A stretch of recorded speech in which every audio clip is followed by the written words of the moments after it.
आने वाले एपिसोड्स में अनुपमा की कहानी एक बहुत ही चौंकाने वाला मोड़ लेने वाली है।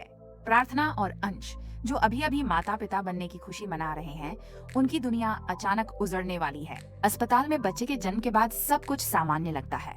परिवार के लोग राहत की सांस लेते हैं और सभी का ध्यान प्रार्थना की तबीयत पर होता है।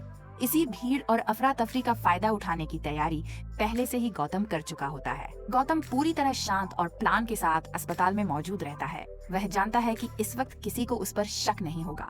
नर्सों की आवाजाही, रिश्तेदारों की भागदौड़ और भावनाओं के माहौल के बीच गौतम सही मौके का इंतजार करता है। जैसे ही वार्ड में थोड़ी हलचल कम होती है, वह बच्चे तक पहुंचने में कामयाब हो जाता है। बिना किसी को भनक लगे वह नवजात बच्चे को वहां से लेकर निकल जाता है। कुछ समय बाद जब प्रार्थना अपने बच्चे को देखने की जिद करती है, तब सच्चाई सामने आती है। पालना खाली होता है। पहले तो सबको लगता है कि शायद नर्स बच्चे को चेकअप के लिए ले गई होगी, लेकिन जैसे जैसे समय बीतता है, चिंता बढ़ने लगती है। अस्पताल में हड़कंप मच जाता है। अंश घबरा जाता है और पूरे परिवार की हालत खराब हो जाती है। इधर अनुपमा को शुरू से ही कुछ ठीक नहीं लगता। उसे महसूस होता है कि यह कोई साधारण लापरवाही नहीं है। वह हर छोटी बात को जोड़ने की कोशिश करती है और धीरे धीरे उसका शक गौतम पर गहराने लगता है। गौतम का अजीब व्यवहार, उसकी अचानक मौजूदगी और उसका शांत रहना अनुपमा को सोचने पर मजबूर कर देता है कि इसके पीछे कोई गहरी साजिश है।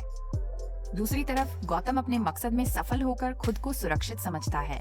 वह जानता है कि यह बच्चा प्रार्थना और अंश की सबसे बड़ी कमजोरी है। अब वह इसी बच्चे को इस्तेमाल करके परिवार पर दबाव बनाने की तैयारी में है। उसका इरादा सिर्फ बच्चे को चुराने का नहीं, बल्कि पूरे परिवार को तोड़ने का है। अब आने वाले एपिसोड्स में सवाल ये होगा कि क्या अनुपमा समय रहते गौतम की सच्चाई सबके सामने ला पाएगी?